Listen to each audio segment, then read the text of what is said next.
Juízes capítulo 13, versos de 1 a 6, leiamos todos a uma só voz, diz assim a palavra do Senhor. Tendo os filhos de Israel tornado a fazer o que era mal perante o Senhor, este os entregou nas mãos dos filisteus por 40 anos. Havia um homem de Zorá, da linhagem de Dan, chamado Manoá, cuja mulher era estéril e não tinha filhos. Apareceu o anjo do Senhor a esta mulher e lhe disse: Eis que és estéril e nunca tiveste filho, porém conceberás e darás à luz um filho.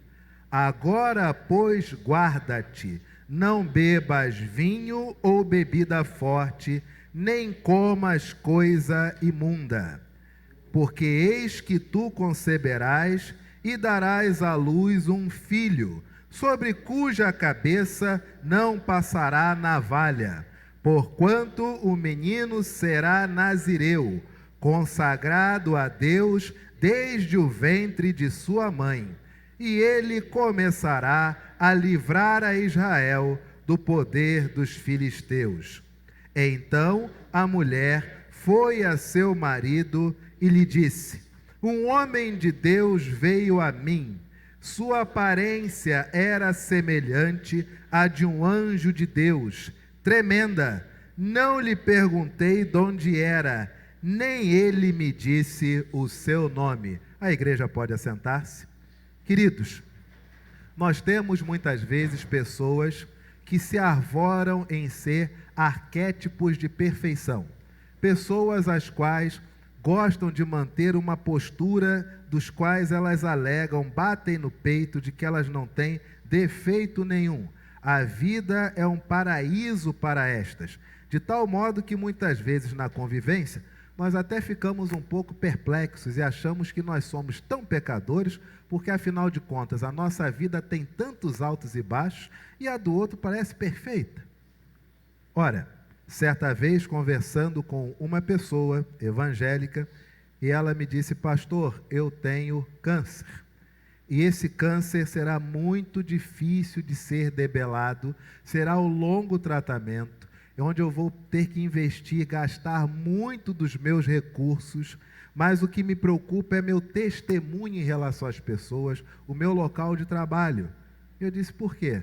Porque eles vão saber que eu estou doente, eu sou evangélica. Eu disse: qual o problema?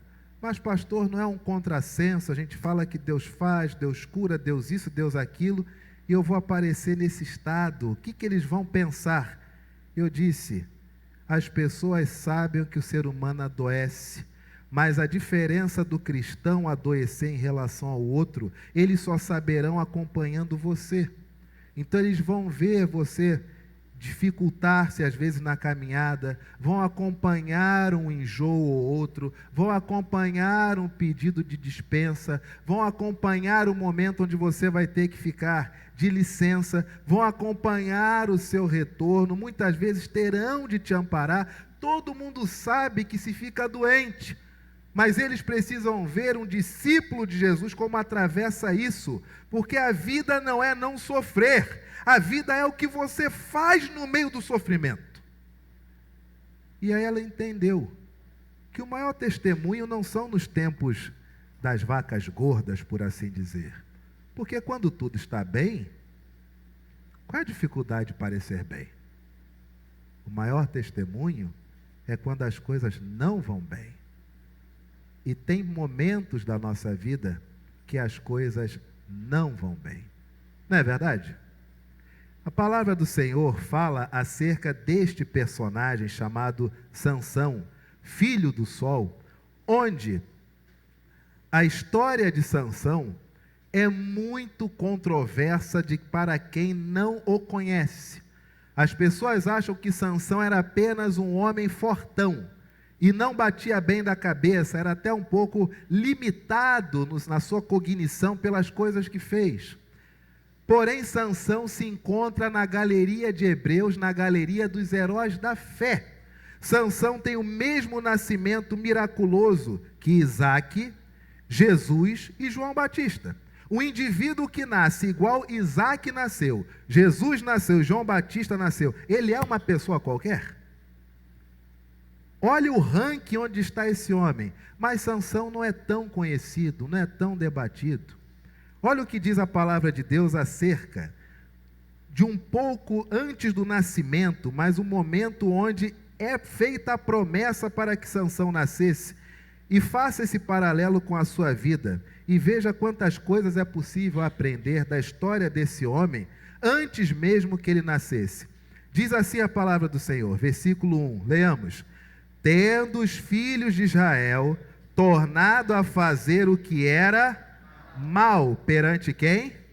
Perante o Senhor. Este quem? O Senhor os entregou nas mãos dos... Por quantos anos? Por 40 anos. A primeira lição, Igreja Presbiteriana da Tijuca.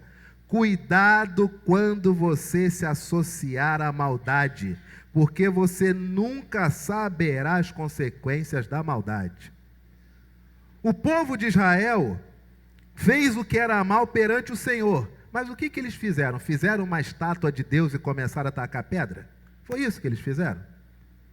Eles resolveram escrever o nome de Deus, que era proibido de falar, tamanho a santidade de Deus, mas escrever esse nome na areia e começaram a debochar desse nome? Não. A associação ao mal, ela não nasce de uma primeira vez com o propósito de tornar-se mal, mas a gente vai evoluindo nisso. A gente começa a andar com pessoas mais maliciosas, nós começamos a participar de conversas que não trazem no seu saldo final nada de positivo. Você não aprende a amar mais a vida, você não sai dali fortalecido para resgatar seu casamento, você não sai fortalecido para estreitar laços com seus filhos, você não sai com mais esperança por um país melhor. Não! A associação ao mal sempre é aos pouquinhos, no conta-gota, e vão aumentando as gotas. Israel fez o que era mal perante o Senhor, mas Israel não sabia o que Deus ia fazer. E o que Deus faz? O Senhor os entregou nas mãos dos filisteus. Por quanto tempo? 6 mesinhos só para maturar o pecado. 1 aninho, só para uma geração passar um sofrimento e voltar tudo certo. 40 anos. O que significa isso? Lembra daquele povo que sai lá do Egito, que está perto da terra prometida, mas faz mal perante o Senhor e anda pelo deserto quantos anos? Esse povo volta a fazer o que é mal perante o Senhor. Ficam nas mãos dos filisteus por quantos anos? Agora o inimigo está dentro de casa. São 40 anos sofrendo, dessa vez em próprio solo que Deus deu. Nós não sabemos as consequências da nossa associação com a maldade. E, lamentavelmente, nos nossos dias, pelo desespero, pela imaturidade, pela falta de noção de consequências, como nós temos crentes se associando ao mal, gente? Como nós temos crentes que, infelizmente, se tornaram alcoólatras? Como nós temos crentes que, infelizmente, são até pegos muitas vezes traficando medicamentos? Como nós temos crentes muitas vezes pegos em sistemas de apostas, jogos de azar? Como nós temos crentes muitas vezes participando de trocas ou trocas de casais? Como nós temos crentes muitas vezes se associando ao lado mais podre da política, se é que tem um lado abençoador divino, sobrenatural? Tem disso tudo. E as pessoas se associam a isso. Com aquele ditado, para Deus, vale até gol de mão. Para a glória de Deus, a gente dá até um cheque sem fundo. Tudo para Deus ser glorificado. Abra sua Bíblia, Efésios capítulo 5, verso de número 11. Efésios capítulo 5, verso de número 11. Olha o que diz a palavra do Senhor. Todos encontraram? Efésios 5:11. E não sejais cúmplices nas obras infrutíferas das trevas. Antes, porém, fazei o quê? Reprovai-as. Não sejais cúmplices das obras que nas trevas não dão fruto nenhum. Antes, porém, reprove-as. Lamentavelmente, nós passamos hoje por uma falta de postura como cristãos impressionante. O mal é feito à nossa frente e nós nos calamos. As pessoas cometem as maldades à nossa frente, quer sejam em palavras ou em ações, e o que nós fazemos? Nos calamos. Primeira carta de Paulo aos Coríntios, capítulo 5, verso 11. Primeira carta de Paulo aos Coríntios, capítulo 5, verso de número 11. Diz assim a palavra do Senhor: mas agora vos escrevo que não vos associeis com alguém que, dizendo-se irmão, na verdade, ele for o quê? Impuro, avarento, idólatra, maldizente, beberrão, roubador. Com esse tal, nem ainda o quê? Você acha que isso aqui é radical, gente? Você acha isso aqui radical? Nós temos uma tentação, né? Qual é a nossa tentação? Eu vou ficar próximo dele, porque ele olhando para mim, ele verá a Cristo, ele vai se converter.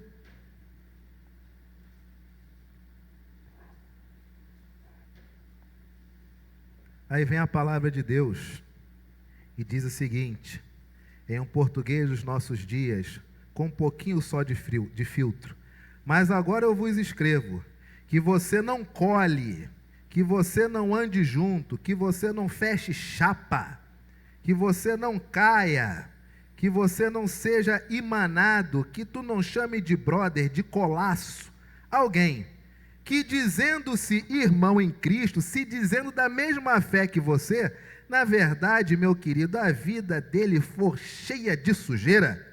Na verdade, é uma pessoa que vive a praguejar e a falar mal de tudo. Nada está bem, ele não encoraja ninguém, ele deprecia a todos, é o chamado avarento. Você não cola com alguém que o tempo todo fica idolatrando coisas, fica idolatrando pessoas, colocando coisas, métodos ou pessoas na frente de Deus. Não ande, não colhe, não feche com alguém que o tempo todo fala aquilo que é mal. Nada está bom, nada presta, ninguém é bom, ninguém presta, nunca as coisas estão boas, nem a temperatura é agradável, é um maldizente. Não cola, não fecha a chapa com alguém que é cachaceiro, que te chama para cachaça, e quando tu vê, tu está emborcado falando um monte de besteira. Não feche com ninguém que diz para você que é tranquilo pegar uma coisa ou outra, afinal de contas, o Estado te rouba em tudo, então por que você não faz o jogo de volta? Com esse tipo de pessoa, por favor, nem se assente para comer um prato de comida, nem marca um McDonald's numa praça de alimentação.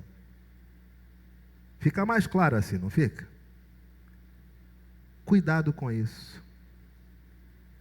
Porque há pessoas que são verdadeiros vampiros da energia, tiram de você tudo o que há de melhor, tira a tua juventude, tira a tua energia, tira teu gás, tira a tua boa vontade. Quando você vê, você está acabrunhado, com os ombros curvados, fechado, você está cansado da existência. Só tem um problema: você de si é uma pessoa maravilhosa, que há algum tempo atrás, quando olhava para esse tempo assim, claro, tirando o calor, a sensação térmica de deserto Saara, mas você olhava para esse tempo assim, você dizia: que dia maravilhoso Deus fez hoje, eu vou aproveitar minha vida ao máximo.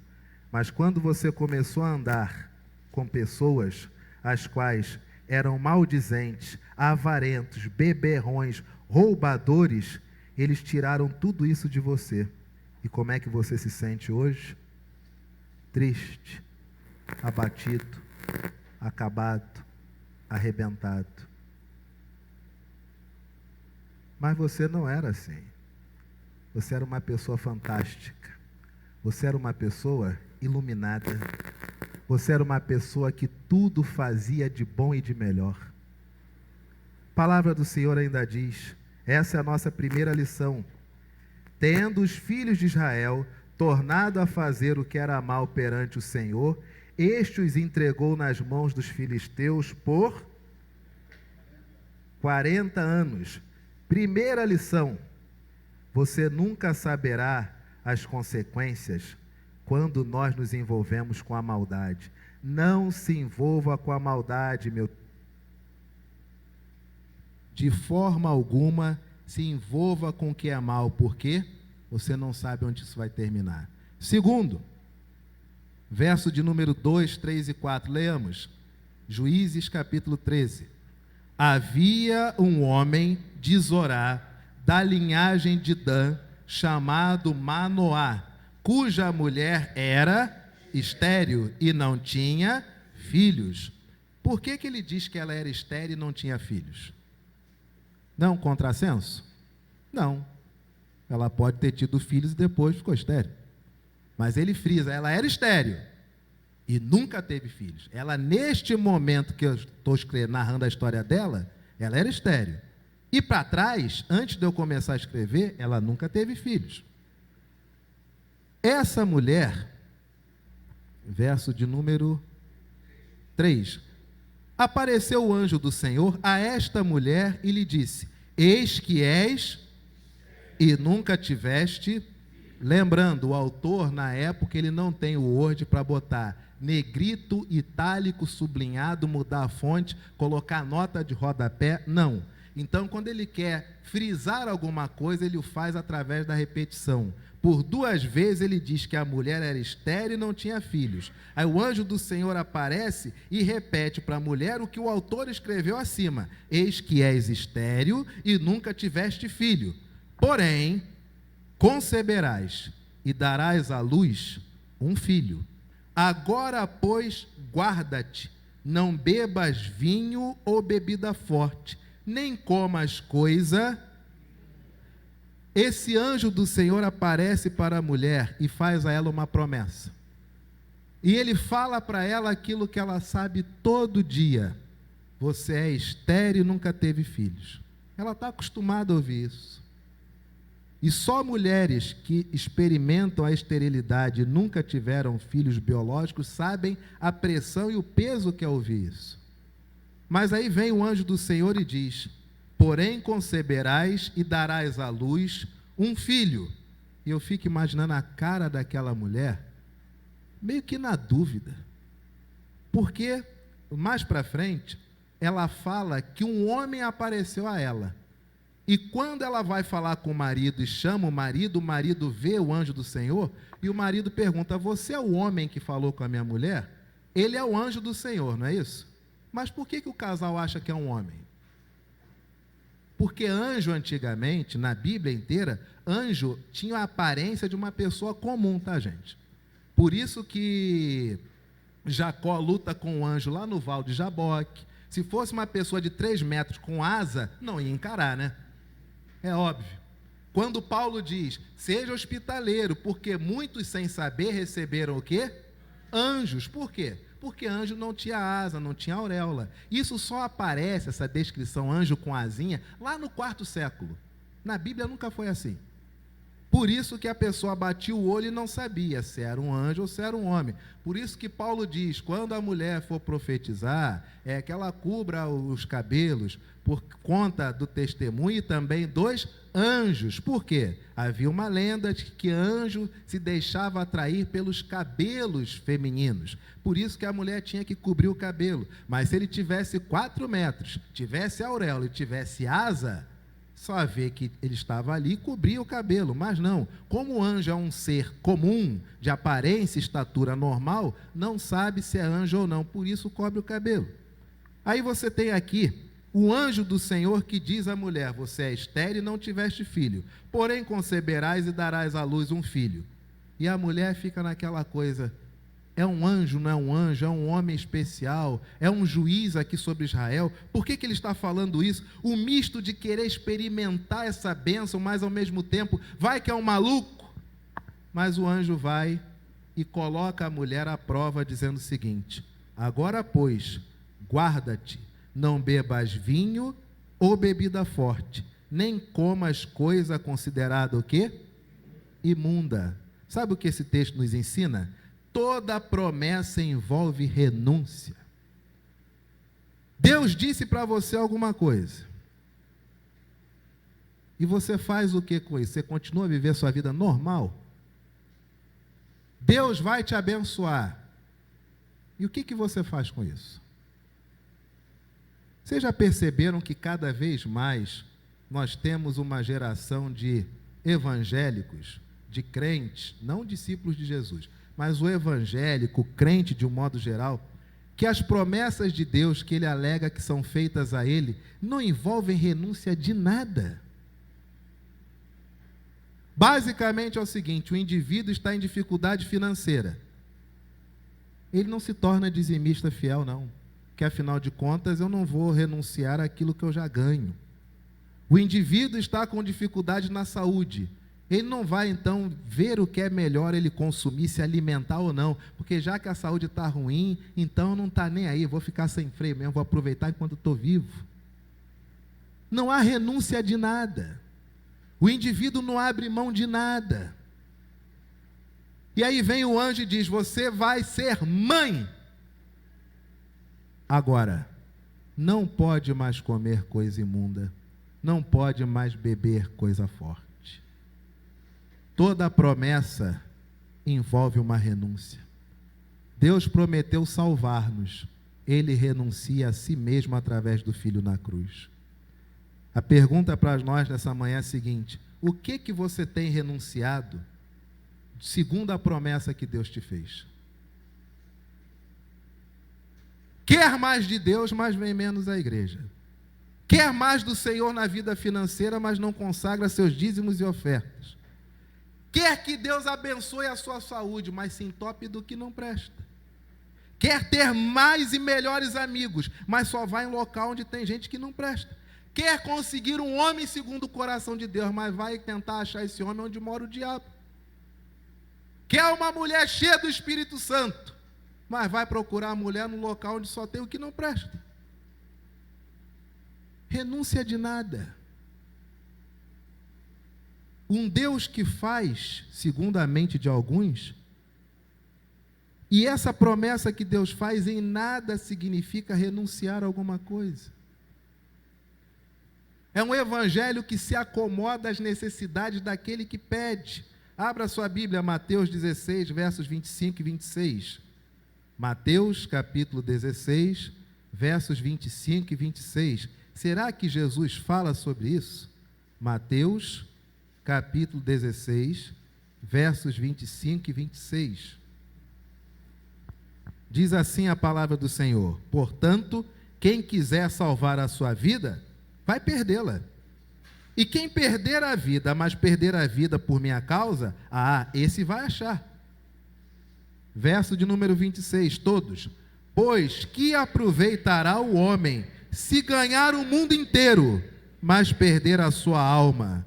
Ou que dará o homem em troca da sua alma? Existe uma coisa que você tem que renunciar nessa manhã, querido. Sabe uma coisa que eu posso bater o martelo com toda a tranquilidade, tá? Não sou adivinho, não. Mas eu posso cravar aqui, com 99,2% de certeza, que você tem que renunciar a isso nessa manhã. Sabe o que é? Você tem que renunciar à falta de amor próprio. Você tem que renunciar a essa falta de amor. Quanto tempo você se olha no espelho e não fica feliz de se ver?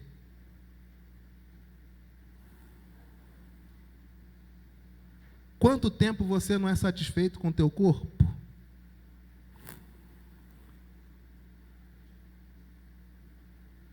Você é novo, você é nova, você está vivo, e você ainda vai passar mais 10, 20, 30 anos insatisfeito com você todo dia, por falta de amor próprio.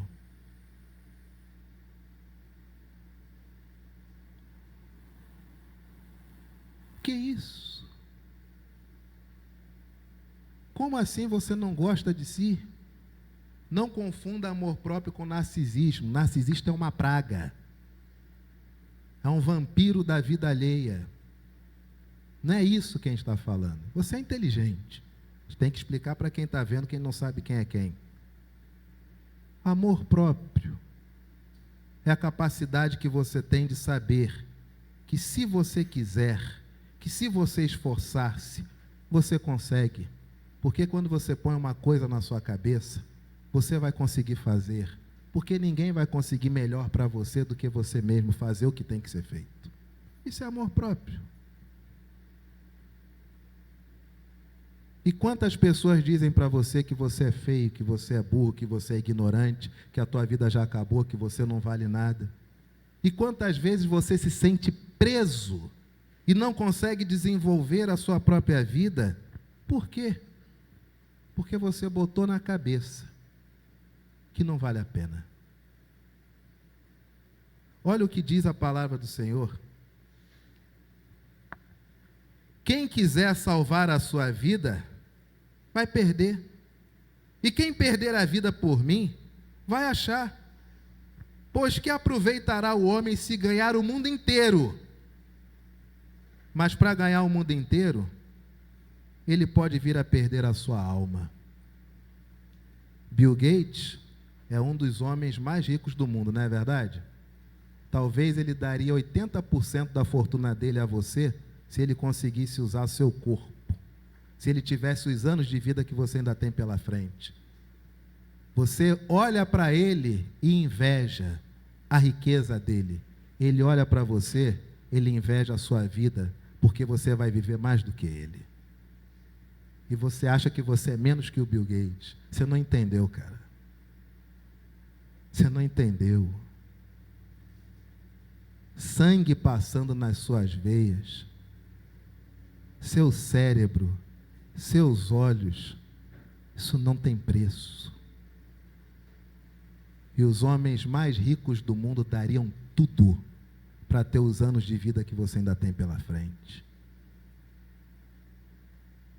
Mas a falta de amor próprio é tão grande que você olha para essas pessoas e diz o quê? Eis um homem que pode tudo e eu não sou ninguém. E ele olha para você e diz o quê? Está aí uma moça que tem a vida toda pela frente. Está aí uma mulher de meia idade que ainda tem mais seus 40 anos pela frente. Já eu não tenho nem mais 10, nem 15 anos de vigor. E você não aproveita isso. Olha que dia lindo. Olha que dia maravilhoso. Olha um dia que se Jesus estivesse em carne, novamente seria um dia que ele ia fazer acontecer. Ia para lá, ia para colar. Ia remexer as estruturas da religião, como ele fez. Olha esse dia. Mas o que nós fazemos com esse dia? Hoje é domingo. Amanhã é segunda. Que difícil a vida do cristão.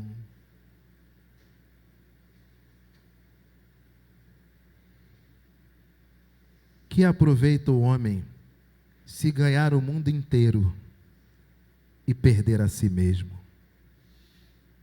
Ou que dará o homem em troca da sua alma? Sua alma é sua. E você está trocando a sua alma pelo quê? Por um pessimismo? Por um mau agouro? Por um vampirismo narcísico que está te tirando de você mesmo? Diz assim a palavra do Senhor, Filipenses capítulo 3, versos 7 e 8. E olha que Sansão ainda nem nasceu, hein? O marido da mulher ainda nem foi falar com o homem ainda, hein? Filipenses capítulo 3, versos 7 e 8.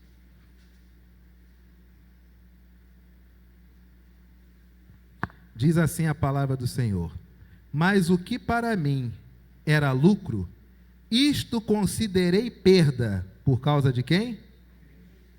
Sim, deveras considero tudo como perda, por causa da sublimidade do conhecimento de Cristo Jesus, o meu, por amor do qual perdi todas as coisas, e a considero como refúgio para conseguir o quê? Cristo, Filipenses capítulo 3, versos 7 e 8. A classificação humana de sucesso, de evolução, ela é muito esquisita, né? As pessoas se apegam a bens materiais, que é uma coisa impressionante. E o apego ao dinheiro? Rapaz, apego ao dinheiro, a pessoa vive com prisão de ventre.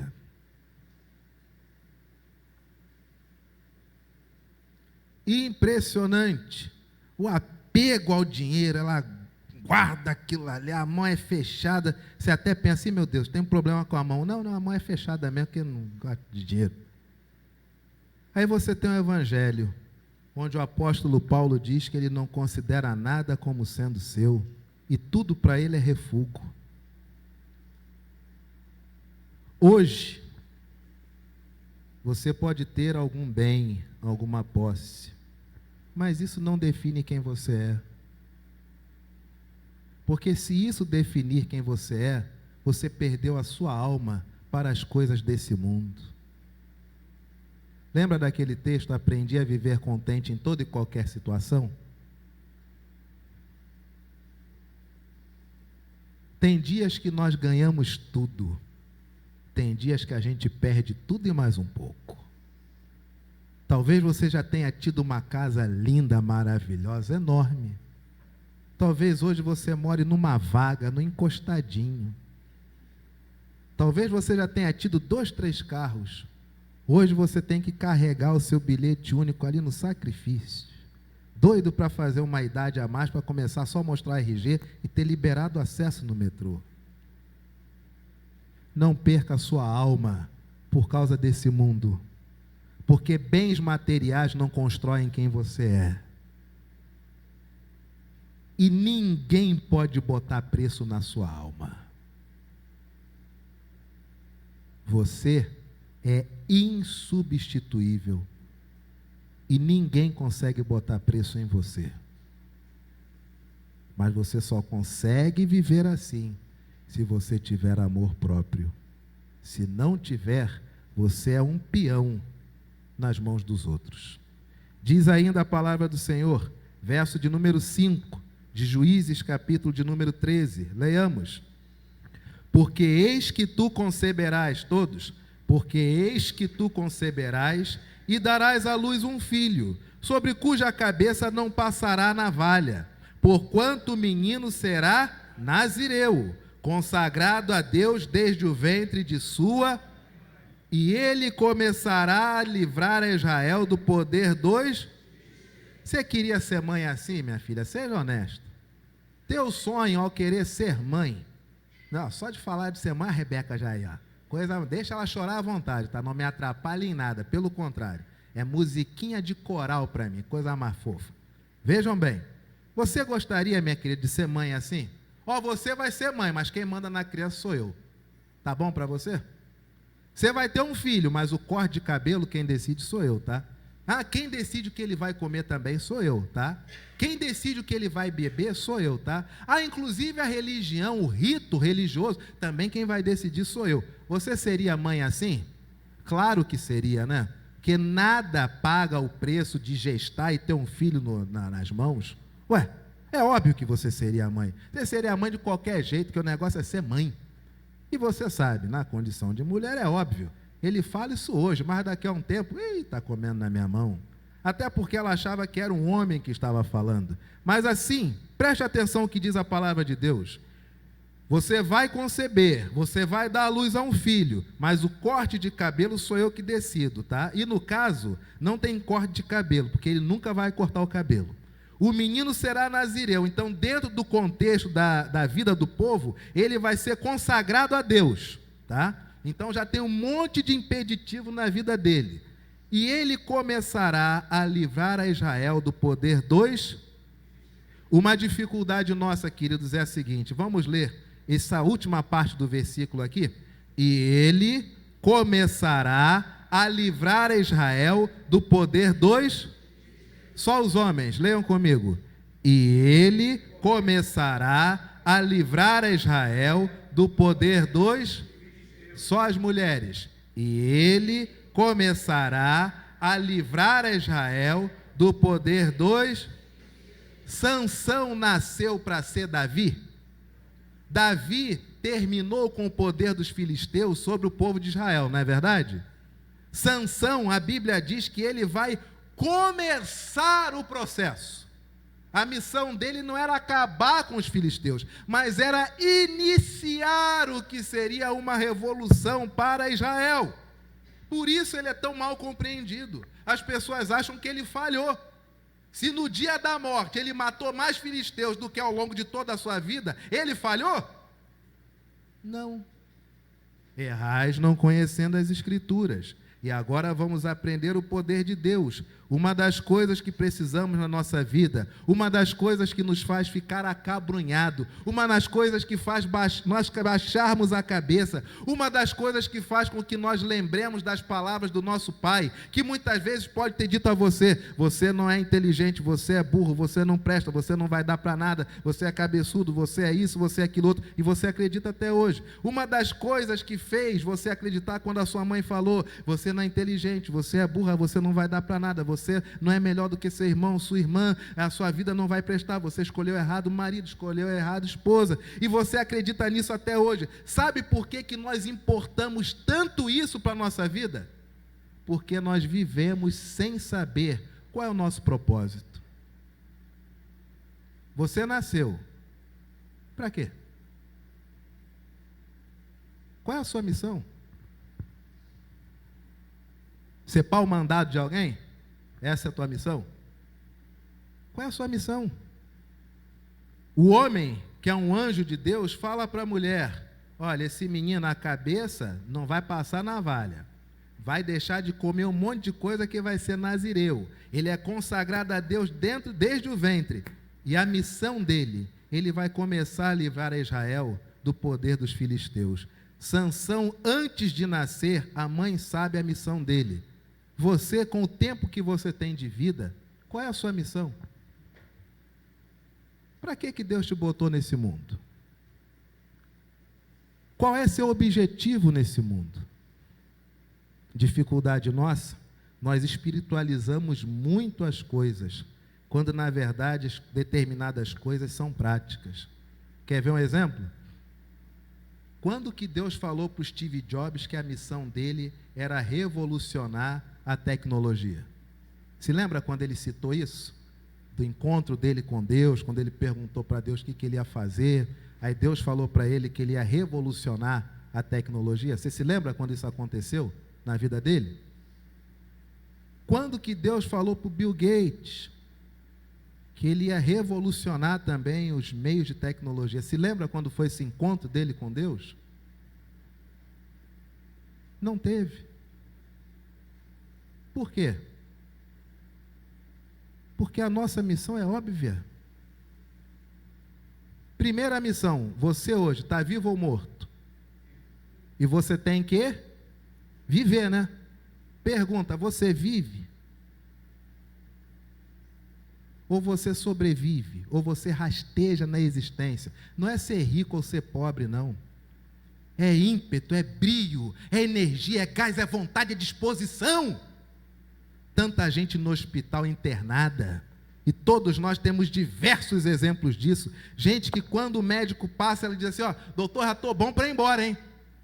Todo entubado quase, estou bom para ir embora, hein? Por mim eu já estava lá fora, hein? Doutor, tem coisa para fazer, hein? Tem conta que vai vencer que só eu sei como pagar, doutor, tem que ir embora. Aí a pessoa está lá, num estado, tadinho, o corpo físico acabrunhado, mas ela está cheia de energia para viver. Seu propósito nessa vida é viver. Viva! Seu propósito nessa vida, você gosta mais de estar feliz ou estar alegre, hein? Qual que você gosta mais? Tanto faz? Você gosta mais de estar feliz ou estar alegre ou estar triste? Feliz? Você está cumprindo esse propósito, filho? Seja feliz. O que te faz feliz? Uma casquinha no McDonald's faz feliz? Tome essa casquinha. Seja feliz. Busque a sua felicidade. Mas às vezes você ficou preso porque alguém disse para você que você não era bom o suficiente e tu acreditou nessa mentira até hoje. Qual o seu propósito nessa vida? Se você está vivo, é viver. Se você gosta mais de estar alegre do que de estar triste, é ficar alegre. Seu propósito nessa vida, amar te faz bem? Ame. Quantas vezes as pessoas acordam em dificuldade no relacionamento, não dão um bom dia, uma boa tarde, uma boa noite. Aí os filhos acabam pagando o preço, acabam pagando o pato dessa história toda. Me lembro certa vez, para nós encerrarmos, em um testemunho de encontro de casais, onde um pastor comentou a seguinte história, que o casal chega para ele, como sempre, está tudo certo, pastor, foi Deus que nos juntou, mas chegou o tempo de Deus do divórcio. E o pastor, é mesmo? Olha, o senhor não precisa nem aconselhar a gente, está tudo em paz, está tudo resolvido. Não é verdade, mulher? Mulher, pastor, a gente está vindo aqui dar satisfação, que a gente é da igreja, que trouxe todo, parará, mas está tudo certo, pastor, olha, tão certo como vive o Filho do Homem, nós estamos em paz nessa decisão. O pastor olhou, que bênção, né, meu? Claro, pastor, claro, quando dá maturidade, aí joga essas meia dúzia de palavras, 10 quilos de versículo, para ficar bonito, tá bom. O casal vai embora, aí o pastor conversa depois só com o homem, encontra na rua, diz, fulano, desculpe o pecado, mas não acreditei. Aí fulano diz, pastor, estava com a cabeça aqui que não aguentava, era um teatro, pastor, que eu tive que fazer por causa do acordo, mas pastor, tem que segurar isso, porque a gente só vai poder separar por conta dos filhos, só daqui a 6 meses, mas eu não aguento mais. Aí o pastor falou, 6 meses? 6 meses, por isso que quem está vivendo assim, está tudo bem, está tudo de Deus, é consenso, só matar nada. E o pastor disse, você quer se vingar dela? E o camarada olhou e falou, pastor, eu nunca pensei que fosse ouvir palavras assim vindas do Senhor, mas é claro. E o pastor disse, é muito simples, se vingue dela. Vocês não fizeram um acordo? Honre esse acordo igual você fez no gabinete. Quando ela acordar, ela traga o café na cama. Ofereça tudo do bom e do melhor. E toda vez que ela ficar meio receosa, você fica pensando assim, você vai cair na minha armadilha, você não vale nada. Eu terei a palavra final, eu vou ganhar isso. Aí você vai 6 meses assim. E aí no final você sabe o que vai acontecer. Ela vai se decepcionar, né? Meu pastor, você sabe o que vai acontecer. Aí ele, claro, pastor, eu sei, então, faça isso. E o homem, obrigado, pastor. Aí o pastor passa um tempo e encontra com a mulher, ele diz, olha, desculpe o pecado, mas naquele dia eu não acreditei em nada. Aí a mulher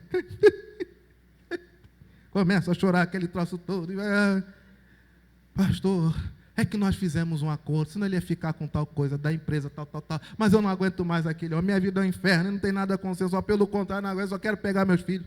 E o pastor disse, você quer se vingar dele? A mulher, pastor, tudo que eu mais quero nessa vida. Mas o senhor falando isso, você quer se vingar dele? É claro, pastor. Então, minha filha, você faz o seguinte, nesses meses de acordo nupcial, você vai tratá-lo como se fosse um rei. Ela, o quê? Escuta, minha filha. Ele não merece nada, não é verdade? É. Ele merece ser tratado como um rei, nem como um escravo. Então, trate-o como um rei. Aí você vai ver no final dos 6 meses, quando encerrar o acordo, o que vai acontecer com quem se acha um rei? Ela, já sei, ele vai se decepcionar, né? O pastor, o que vai acontecer? Ele vai se decepcionar, não vai, pastor? Você sabe o que vai acontecer. Ela, vou fazer isso. Obrigado, pastor. 1º mês, 2º mês, 3º mês, o casal voltou a frequentar a igreja. O pastor olhou e falou, rapaz, o teatro estão levando a sério, né? Dá até a impressão que estão bem. 4º mês, casal andando abraçado, pastor, rapaz, está indo longe demais, hein? 5º mês, o pastor já ficou, meu Deus do céu, no final do 6º mês, se tiver briga dentro de casa, meu Jesus, começa a acompanhar jornal, o pastor diz, ai meu Deus, isso não pode acontecer nesse casal. Aí no 5º mês, o pastor já começa a dar um mais incerto, tá tudo bem, meu povo, e aí, casal, não, tudo bem, pastor, vocês querem conversar? Não precisa não. Quando chega no final do 5º mês, o homem marca aconselhamento. O pastor se encontra. E aí, meu irmão, como é que está? Ele, pastor, estou em crise. Por quê? Não estou querendo mais separar. A mulher está me tratando bem, pastor. Foi só eu dizer que não queria mais, depois começar a tratar bem, a mulher está me tratando bem. Eu estou achando que ela está armando alguma coisa. Eu falei, será, rapaz? É, pastor, aguarde. Mas se ela estiver armando alguma coisa, você vai fazer alguma coisa? Não. Vivemos 6 meses melhor do que vivemos nos últimos anos. Valeu a pena. Marca com a esposa. Minha filha, como é que você está? Que foi que houve, minha filha? Pastor, ele é o homem que eu pedi a Deus agora. E daqui a pouco a gente vai ter que separar, mas eu não gostaria mais. Mas ele não prestava, minha filha. Pois é, pastor, você que está armando alguma coisa, já tem outra. Calma, minha filha. Aí o pastor foi, marcou com o casal, chamou os filhos sem o casal saber. Quando o casal chega, está o pastor, estão as crianças. Quando o casal entra, o pastor diz que faça entrar o noivo e a noiva. Nós vamos testemunhar nessa noite o casamento de papai e mamãe.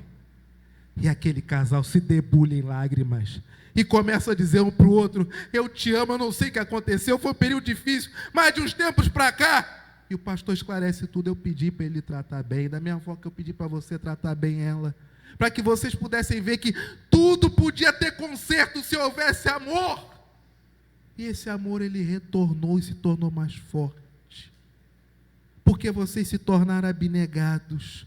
Vocês resolveram vencer a crise, tratando com dignidade o outro. É assim que acontece. Qual é o seu propósito nessa vida, meu irmão e minha irmã? Do que você está disposto a abrir mão para cumprir esse propósito? Por que você não quer viver esse propósito que Deus tem para você? Ou será que você tem vivido um propósito que nunca foi o de Deus? Só você sabe o que te faz bem. E só você pode gerenciar a sua vida. Salmo 119, 27.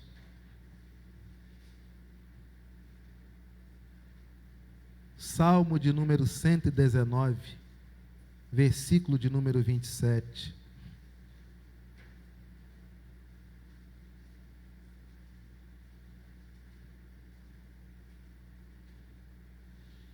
Diz assim a palavra do Senhor: faze-me atinar com o caminho dos teus prefeitos, e meditarei nas tuas maravilhas. Provérbios 19, 21. Provérbios capítulo 19, verso de número 21. Diz assim a palavra do Senhor: todos, muitos propósitos há no coração do homem, mas o desígnio do Senhor permanecerá. Nós fazemos planos e projetos, Deus tem decretos, e quando Ele fala para nós o que Ele vai fazer, Ele promete. O que Deus já falou a você, que Ele vai fazer e você não acredita? E quais são os decretos que Deus tem na sua vida, que você não tem a mínima noção? Às vezes nessa vida, nós, muitas e muitas vezes, erramos porque nos esquecemos que a nossa vida tem um propósito, tem um objetivo. E você já sabe qual é o seu propósito, qual é o seu objetivo. Exerça-o para a glória de Deus. Amém, queridos?